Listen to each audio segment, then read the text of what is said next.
As tensions rise and Iranians brace for what they fear could be a major attack from the United States, a powerful blast has ripped through the strategic port city of Bandar Abbas, deepening fears of escalating conflict in the region. The explosion struck a large building in the southern Iranian coastal hub of Bandar Abbas on Saturday, sending shockwaves across the city and drawing immediate attention from both local residents and global observers. In response to growing speculation, Iranian authorities were quick to issue statements denying any connection between several incidents that occurred on Saturday and an external attack, urging citizens to remain calm. Following the devastating blast, officials later clarified that a gas leak was the initial cause of the explosion that rocked the port city, attempting to quell the rising fears of a coordinated strike. Early reports from Iranian media placed the death toll at 2, further adding that 14 others were injured, some of whom were rushed to nearby hospitals with severe burns and trauma injuries. The chief of the local fire department said, quote, "This gas leak is the preliminary assessment. My colleagues will give more details in the next few hours," unquote. The string of deadly blasts across Iran, including one suspected to have been caused by a gas leak, has stirred deep anxiety among citizens already on edge amid rising military and political tensions. Meanwhile, additional fatalities were reported after a separate explosion occurred in the city of Avaz, situated near Iran's border with Iraq, compounding the nation's growing sense of unease.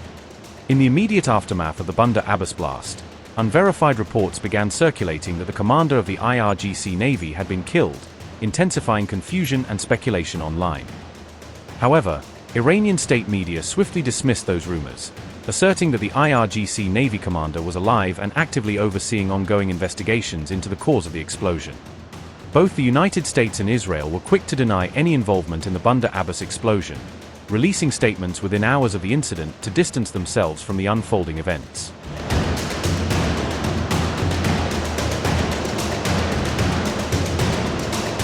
Over recent weeks, tensions between Iran and the United States have soared as both sides exchanged direct threats following widespread protests throughout the country.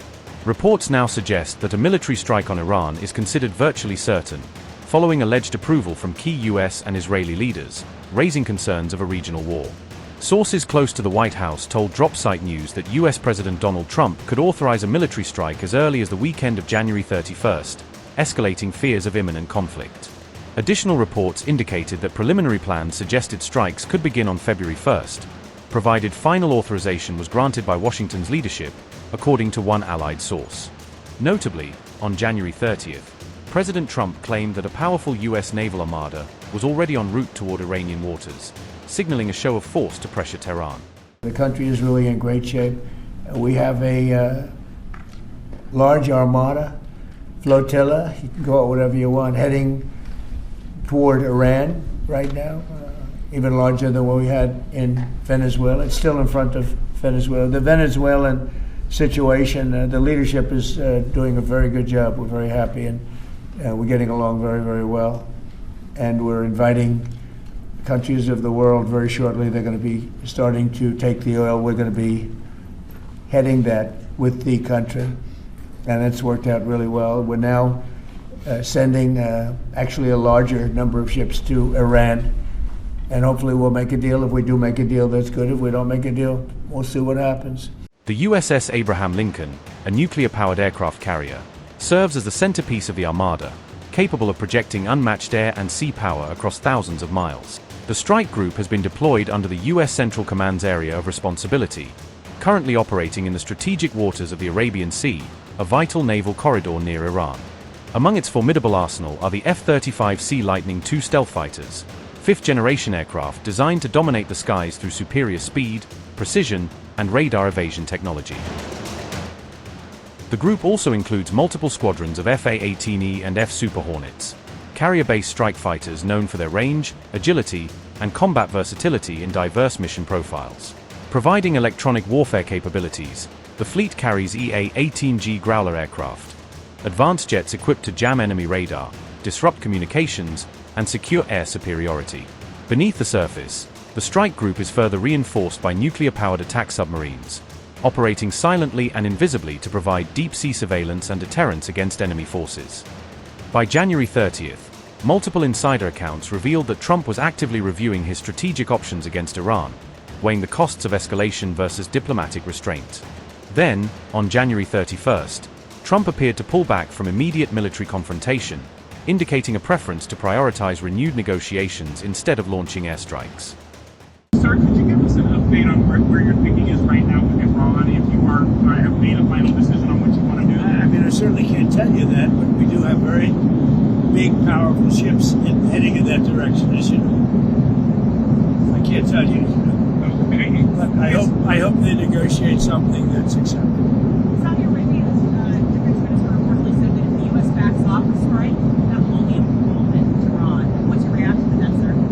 Some people think that, some people don't. You could make a negotiated deal that would be satisfactory with no nuclear weapons. They should do that, but I don't know that they will. But they are talking to us. Answer, you had threatened those secondary tariffs on countries doing business with Iran. We haven't seen those yet. What are you holding off on? Well, we're going to see. Look, we have a lot of things happening right now with Iran. We have a tremendous fleet going in that direction, and they're talking to us. So a lot of things could happen.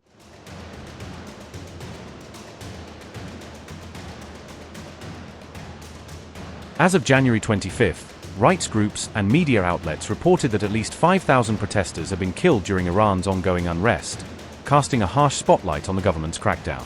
The demonstrations, largely driven by disenchanted shopkeepers, students, and workers, erupted in anger over Iran's deteriorating economy and rising inflation. Analysts have described the uprising as the most serious challenge to Iran's clerical leadership since the 1979 Islamic Revolution, underscoring the depth of public discontent. Iranian officials have repeatedly accused foreign powers, particularly Israel and the United States, of instigating and financially backing the nationwide protests.